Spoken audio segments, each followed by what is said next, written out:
ನಮಸ್ಕಾರ, welcome to crazy family YouTube channel. ಎಲ್ಲರಿಗೂ ಶರಣಾರ್ಥಿ. ನಮ್ಮ ಬೀದರ್ನಲ್ಲಿ 3 ದಿನಗಳ ಕಾಲ ವಚನ ವಿಜಯೋತ್ಸವ ಕಾರ್ಯಕ್ರಮ ನಡೆಯಿತು. ತುಂಬ ವಿಜೃಂಭಣೆಯಿಂದನೇ ಕಾರ್ಯಕ್ರಮ ನಡೆಯಿತು ಅಂತಲೇ ಹೇಳ್ಬೋದು. ಈ ಕಾರ್ಯಕ್ರಮ ಪ್ರತಿ ವರ್ಷವೂ ಬೀದರ್ನಲ್ಲಿ ನಡೀತಾ ಇದೆ. ಬಸವ ಸೇವಾ ಪ್ರತಿಷ್ಠಾನದ ಅಧ್ಯಕ್ಷೆ ಗಂಗಾಂಬಿಕೆ ಅಕ್ಕನವರು ಈ ಕಾರ್ಯಕ್ರಮವನ್ನು ನೆರವೇರಿಸ್ಕೊಂಡು ಹೋಗ್ತಿದ್ದಾರೆ. 12ನೇ ಶತಮಾನದ ಶರಣರ ಸ್ವಾನುಭಾವದಿಂದ ಮೂಡಿ ಬಂದಿರುವ ವಚನಗಳು ಇಂದಿಗೂ ಉಳಿದಿರುವುದು ರೋಚಕ ಸಂಗತಿ. ಬಲಿದಾನ ಹಾಗೂ ವೀರಗಾಥೆಯ ಕಾರ್ಯಗಳಿಂದ ಉಳಿದು ಬಂದಿರುವ ವಚನ ಸಾಹಿತ್ಯ ಸಂರಕ್ಷಣೆಯ ಸ್ಮರಣೆಗಾಗಿ ಪ್ರತಿ ವರ್ಷ ವಚನ ವಿಜಯೋತ್ಸವ ಕಾರ್ಯಕ್ರಮವನ್ನು ಆಚರಿಸಲಾಗ್ತಿದೆ ಅಂತ ಗಂಗಾಂಬಿಕೆ ಅಕ್ಕನವರು ಹೇಳಿದರು. ಇದು 24ನೆಯ ವಚನ ವಿಜಯೋತ್ಸವ ಆಗಿರುತ್ತೆ. ಅದು ಜನವರಿ 30, 31 ಹಾಗೂ ಫೆಬ್ರವರಿ 1ರಂದು ಈ 3 ದಿನಗಳ ಕಾಲ ಸತತವಾಗಿ ಹಲವಾರು ಕಾರ್ಯಕ್ರಮಗಳನ್ನು ಹಮ್ಮಿಕೊಳ್ಳಲಾಗಿತ್ತು. ಅದರಲ್ಲಿ 30ನೇ ತಾರೀಕಿನಂದು ಸಾಮೂಹಿಕ ಇಷ್ಟಲಿಂಗ ಪೂಜಾ ಯೋಗ, 31ನೇ ತಾರೀಕಿನಂದು ಸಾಮೂಹಿಕ ಗುರುವಚನ ಪಠಣ, 1ನೇ ತಾರೀಕಿನಂದು ವಚನ ಸಾಹಿತ್ಯದ ಭವ್ಯ ಮೆರವಣಿಗೆ. ಈ 3 ಕಾರ್ಯಕ್ರಮಗಳು ಕೂಡ ತುಂಬಾ ಚೆನ್ನಾಗಿ ನೆರವೇರಿದ್ವು. ಈ ವಿಡಿಯೋನಲ್ಲಿ ಸಾಮೂಹಿಕ ಇಷ್ಟಲಿಂಗ ಪೂಜಾ ಯೋಗದ ಬಗ್ಗೆ ನೋಡ್ತೀರಾ. ಗಂಗಾಂಬಿಕೆ ಅಕ್ಕನವರು ಇಷ್ಟಲಿಂಗ ಪೂಜೆಯನ್ನು ಯಾವ ಥರ ಮಾಡ್ಕೊಳ್ಬೇಕು, ಅದರಿಂದ ಯಾವ್ಯಾವ ಉಪಯೋಗಗಳಿದ್ದಾವೆ ಪ್ರತಿಯೊಂದನ್ನು ಈ ವಿಡಿಯೋನಲ್ಲಿ ಹೇಳಿದ್ದಾರೆ. ನೀವು ನೋಡಬಹುದು. ತುಂಬ ಸರಳವಾಗಿ ಇಷ್ಟಲಿಂಗ ಪೂಜೆಯನ್ನು ಮಾಡ್ಕೊಳ್ಳೋದನ್ನು ತೋರಿಸಿದ್ದಾರೆ. ಅದು ಅಲ್ಲದೆ ಅದರಿಂದ ನಮಗೆ ಏನೇನು ಬೆನಿಫಿಟ್ಸ್ ಇದೆ ಅನ್ನೋದು ಕೂಡ ಹೇಳಿದ್ದಾರೆ. ನೀವು ಕೂಡ ಈ ವಿಡಿಯೋನ ನೋಡಿ ದಿನ ಒಂದು 10 ನಿಮಿಷಗಳ ಕಾಲ ಇಷ್ಟಲಿಂಗ ಪೂಜೆಗೆ ಸಮಯವನ್ನು ಕೊಡಿ ಅಂತ ಹೇಳ್ತಾ, ದಾಸರ ದಾಸಿಯ ದಾಸನನಯ್ಯ ಅರ್ಚಿಸಲರಿಯೇ ಪೂಜಿಸಲರಿಯೇ ನಿಜ ಶಿವರಾತ್ರಿಯ ಮಾಡಲರಿಯೇ.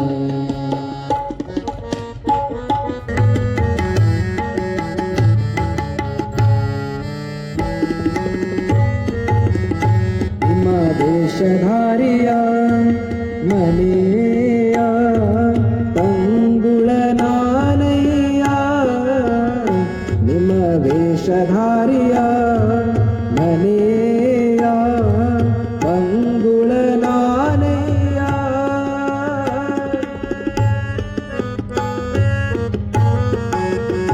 ನಿಮ್ಮ ವೇಷಧಾರಿಯ ಮನೆಯ ತಂಗುಳ ನಾನಯ್ಯ.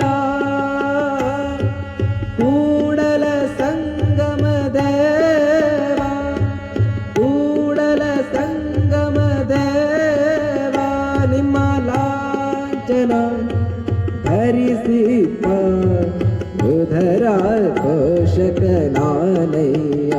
ನಿಮ್ಮ ಲಾಂಛನ ಧರಿಸಿ ಬುಧರ ಪೋಷಕ ನಾನಯ್ಯ.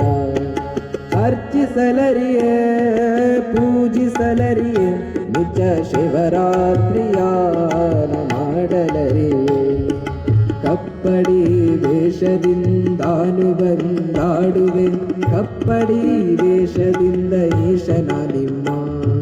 ದಾಸರ ದಾಸಿಯ ದಾಸನನಯ್ಯ, ದಾಸರ ದಾಸಿಯ ದಾಸನನಯ್ಯ. ಅರ್ಚಿಸಲರಿಯೇ ಪೂಜಿಸಲರಿಯೇ ನಿತ್ಯ ಶಿವರಾತ್ರಿಯ ಮಾಡಲರಿಯೇ. ನಿತ್ಯ ಶಿವರಾತ್ರಿಯ ಮಾಡಲರಿಯೇ. ನಿತ್ಯ ಶಿವರಾತ್ರಿಯ ಮಾಡಲರಿಯೇ. ಎಲ್ಲರೂ ಜೋರಾಗಿ ಚಪ್ಪಾಳೆ ತಟ್ಟಬೇಕು. ಅನಂತ ಧನ್ಯವಾದಗಳು ಶರಣ ಶಿವಕುಮಾರ್ ಪಾಂಚಾಳ್ ಅವರಿಗೆ. ಇವಾಗ ನೇರವಾಗಿ ಓಂ ನಮಃ ಶಿವಾಯ. ಬಸವ ಓಂ ನಮಃ ಶಿವಾಯ. ಭಸ್ಮಕ್ಕೆ ಕೈಗೆ ಭಸ್ಮ ಹಚ್ಕೊಂಡು ಬಸವ ಓಂ ನಮಃ ಶಿವಾಯ ಅಂದ್ರೆಲ್ಲರು. ಬಸವ ಓಂ ನಮಃ ಶಿವಾಯ, ಬಸವ ಓಂ ನಮಃ ಶಿವಾಯ. ಈಗ ಲೋಟದಲ್ಲಿ ಎಲ್ಲರೂ ನೀರಿಟ್ಕೊಂಡಿರಲ್ಲ, ಅದರ ಮೇಲೆ ಪಂಚಕೋನ ಬರೆದು 5 ಬೆರಳನ್ನದ್ದಿ ಬಸವಂ ಭಕ್ತಿಗೆ ಮೂಲಂ ಬಸವಂ ಕಾಲಂಗೆ ಕಾಲನನುಪಮಶೀಲಂ ಬಸವಂ ಕಾಲಂಗೆ ಕಾಲನನುಪಮಶೀಲಂ ಬಸವಂ ಜಂಗಮಲೋಲಂ ಬಸವಂ ಜಂಗಮಲೋಲಂ ಬಸವ ರಕ್ಷಿಪುದೆನ್ನ ಸಂಗನ ಬಸವ. ಬಸವನ ಬಸವ. ಈಗ ನೀರು ಮಂತ್ರೋದಕ ಆಯಿತು. ಈ ಮಂತ್ರೋದಕವನ್ನು ನಾವು ನಮ್ಮ ತಲೆ ಮೇಲೆಲ್ಲ ಸಿಂಪಡಿಸ್ಕೊಂಡು ನನ್ನ ಅಂತರಂಗ ಬಹಿರಂಗ ಪರಿಶುದ್ಧವಾಗಲಿ ಬಸವ, ದಶದಿಕ್ಕುಗಳೆಲ್ಲವೂ ಕೂಡ ಪರಿಶುದ್ಧವಾಗಲಿ ಬಸವ. ಏಕೆಂದರೆ ನಾವು ಪೂಜೆಗೆ ಕೂಡಬೇಕಾದ್ರೆ ಮೊದಲು ನಮ್ಮ ಮನಸ್ಸು, ಆಮೇಲೆ ಸುತ್ತಮುತ್ತಿನ ವಾತಾವರಣ ಎಲ್ಲವೂ ಕೂಡ ಪರಿಶುದ್ಧಗೊಳಿಸ್ಕೊಳ್ಬೇಕು. ಸ್ವಲ್ಪ ಎದುರುಗಡೆ ನಮ್ಮ ಪಾಂಚಾಳ ಅವರು ಸ್ವಲ್ಪ ಪಕ್ಕಕ್ಕೆ ಸರಿಬೇಕು, ಎದುರುಗಡೆ ಕಾಣಲ್ಲ. ಈಗ ಕೈಯಲ್ಲಿ ಭಸ್ಮ ಹಿಡ್ಕೊಂಡು, ರುದ್ರಾಕ್ಷಿ ಹಿಡ್ಕೊಂಡು, ಅದರ ಮೇಲೂ ಕೂಡ ನೀವು ಮಂತ್ರೋದಕವನ್ನು ಸಿಂಪಡಿಸ್ಕೊಂಡು ಒಂದು ದಳ ಪತ್ರೆ ಇಟ್ಕೊಂಡು ವಿಭೂತಿ ರುದ್ರಾಕ್ಷಿನೂ ಕೂಡ ಶುದ್ಧೀಕರಣ ಮಾಡಬೇಕು. ಅಯ್ಯ ಶ್ರೀ ಮಹಾವಿಭೂತಿಯಿಂದ ಕಂಡೆ ಕಂಡೆ ಆ ನಿಮ್ಮ ದಿವ್ಯ ಬೆಳಗಿನ ಹೊಳಹ ಈ ಎನ್ನಕರ ಸ್ಥಳದೊಳಗೆ ಎನ್ನಕರ ಸ್ಥಳದೊಳಗೆ ಅಯ್ಯ ಶ್ರೀ ಮಹಾರುದ್ರಾಕ್ಷಿಯಿಂದ ಕಂಡೆ ಅಯ್ಯ ಶ್ರೀ ಮಹಾ ರುದ್ರಾಕ್ಷಿಯಿಂದ ಕಂಡೆ ಆ ನಿಮ್ಮ ದಿವ್ಯ ಗೂಢ ಮೂರ್ತಿಯ ನಿಮ್ಮ ದಿವ್ಯ ಗೂಢ ಮೂರ್ತಿಯ ಈ ಎನ್ನಕರ ಸ್ಥಳದೊಳಗೆ ಎನ್ನಕರ ಸ್ಥಳದೊಳಗೆ ಅಯ್ಯ ಶ್ರೀ ಮಹಾಪಂಚಾಕ್ಷರಿಯಿಂದ ಕಂಡೆ ಅಯ್ಯ ಶ್ರೀ ಮಹಾ ಪಂಚಾಕ್ಷರಿಯಿಂದ ಕಂಡೆ ಆ ನಿಮ್ಮ ಪಂಚವಕ್ತೃಂಗಳ ಆ ನಿಮ್ಮ ಪಂಚಭಕ್ತಂಗಳ ಈ ಎನ್ನಕರ ಸ್ಥಳದೊಳಗೆ ಎನ್ನಕರ ಸ್ಥಳದೊಳಗೆ ನಾ ಬಯಸುವ ಬಯಕೆ ನಾ ಬಯಸುವ ಬಯಕೆ ಕೈಸಾರಿ ತೆಂದು ಸಾರಿ ತೆಂದು ಕೂಡಲ ಸಂಗಮ ದೇವ ಕೂಡಲ ಸಂಗಮ ದೇವ ಬಸವ ಓಂ ನಮಃ ಶಿವಾಯ. ಓಂ ನಮಃ ಶಿವಾಯ. ವಿಭೂತಿ ರುದ್ರಾಕ್ಷಿಗೆ ನಮಸ್ಕಾರ ಮಾಡಬೇಕು. ಆಮೇಲೆ ರುದ್ರಾಕ್ಷಿ ಪಕ್ಕಕ್ಕಿಟ್ಟು ಈಗ ಕೈಗೆ ಹಿಂಗೆ ಭಸ್ಮ ಸ್ನಾನ ಮಾಡೋದು. ಎರಡೂ ಕೈ ಹಚ್ಕೊಂಡು ತಿಕ್ಕೊಂಡು ಕಣ್ಣು, ಹಣೆ, ಕಿವಿಯ ಮುಂಭಾಗ ಎಲ್ಲವೂ ಶಿರದಿಂದ ಪಾದದವರೆಗೆ, ಎದೆ, ಎರಡು ಕೈ, ಕಾಲು ಪೂರ ಇರ್ತಕ್ಕಂಥ ದೋಷಗಳೆಲ್ಲ ದೂರ ಆಗ್ಲಿ ಅಂತ ಹೊರ ಹಾಕ್ಬೇಕು. ಎದೆ ಮೇಲೆ, ಬೆನ್ನು, ಕಾಲು, ತೊಡೆ, ಮೊಳಕಾಲು, ಪಾದ ಎಲ್ಲವೂ ಕೂಡ ಲೇಪಿಸ್ಕೊಳ್ತಾ ನನ್ನಲ್ಲಿರ್ತಕ್ಕಂಥ ದೋಷಗಳೆಲ್ಲ ದೂರ ಆಗ್ಲಿ, ರೋಗ ರುಜಿನಗಳು ದೂರ ಆಗ್ಲಿ, ದುರಿತ ದುರ್ಗುಣಗಳೆಲ್ಲವೂ ಕೂಡ ದೂರ ಆಗ್ಲಿ ಅಂತ ಭಸ್ಮ ಸ್ನಾನ ಮಾಡಬೇಕು.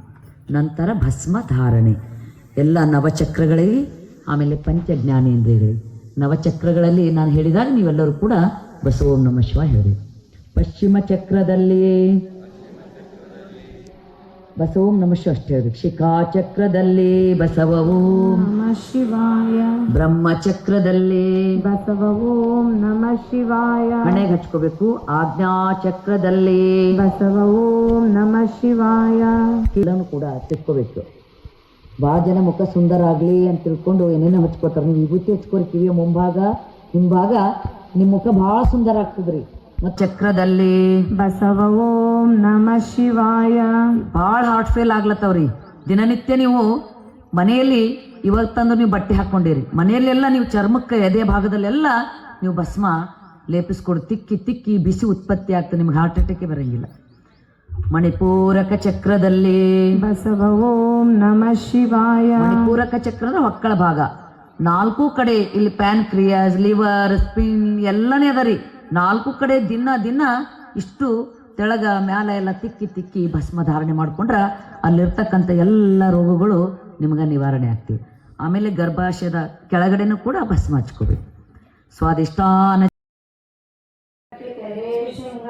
ನಾರಿಗೆ ಗುಣವೇ ಶೃಂಗಾರ, ನಾಡಿಗೆ ಗುಣವೇ ಶೃಂಗಾರ, ಗಗನಕ್ಕೆ ಚಂದ್ರಮಣಿ ಶೃಂಗಾರ, ಗಗನಕ್ಕೆ ಚಂದ್ರಮನೆ ಶೃಂಗಾರ, ನಮ್ಮ ಕೂಡಲ ಸಂಗನ ಶರಣರಾನಸರಿಗೆ, ನಮ್ಮ ಕೂಡಲ ಸಂಗನ ಶರಣರಾಮಸರಿಗೆ, ಶ್ರೀ ವಿಭೂತಿಯೇ ಶೃಂಗಾರ. ಶ್ರೀ ವಿಭೂತಿಯೇ ಶೃಂಗಾರ. ಧರಿಸ್ಕೊಳ್ಬೇಕ್ರಿ. ವಿಭೂತಿ ಧರಿಸ್ಕೊಳ್ಬೇಕು. ಆಮೇಲೆ ರುದ್ರಾಕ್ಷಿಯನ್ನು ನೀವು ಧರಿಸ್ಕೊಳ್ಬೇಕು. ದಿನನಿತ್ಯ ಪೂಜೆ ಸಂದರ್ಭದಲ್ಲಾದರೂ 108 ರುದ್ರಾಕ್ಷಿಗಳನ್ನು ಹಾಕಬೇಕು. ರುದ್ರಾಕ್ಷಿ ಪುಣ್ಯದ ಪುಂಜ ನೋಡ, ಸಾಧನೆ ಸಿದ್ಧಿ ನೋಡ ಅಂತ ಅದ್ಭುತವಾದ ವಚನಗಳನ್ನು ರುದ್ರಾಕ್ಷಿ ಬಗ್ಗೆ ಹೇಳಿದ್ದಾರೆ. ರುದ್ರಾಕ್ಷಿ ಧಾರಣೆ ಆದ್ಮೇಲೆ ಈಗ ನಮ್ಮ ಅಂಗದ ಮೇಲಿರ್ತಕ್ಕಂಥ ಲಿಂಗಯ್ಯನನ್ನು ಅಂಗೈಗೆ ಸ್ವಾಗತವನ್ನು ಮಾಡಬೇಕು. ಭಕ್ತಿಯಿಂದ ಬಸವನ ಮೂರ್ತಿ ಅಂದ್ರೆ ಇಷ್ಟಲಿಂಗ ಮೂರ್ತಿನೇ, ಅದಕ್ಕೆ ಆ ಇಷ್ಟಲಿಂಗ ಮೂರ್ತಿಗೆ ನೀವು ಅಂಗೈಗೆ ಸ್ವಾಗತ.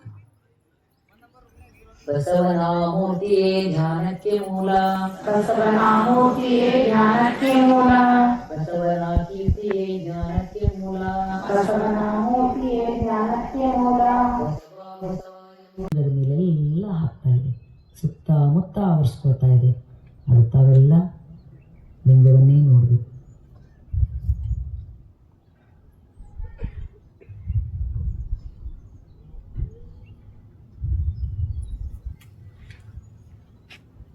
ಏನು ವಿಚಾರ ಮಾಡಬೇಡ್ರಿ ನೀವು. ಆ ವಿಚಾರಗಳು ಬಂದ್ರೆ ಹೆಂಗೆ ಹೊರಗೆ ಹೋಗ್ತಿರ್ತಾವೆ. ಏನು ಒತ್ತಡ ಇಟ್ಕೋಬೇಡ. ದೇವರು ನಮ್ಗೆ ಇಷ್ಟೆಲ್ಲ ಕೊಟ್ಟಾನೆ, ಯಾಕೆ ಒತ್ತಡ ಮಾಡ್ಕೋಬೇಕು ಹೇಳಿ? ಆನಂದವಾಗಿ ನೋಡ್ಬೇಕು.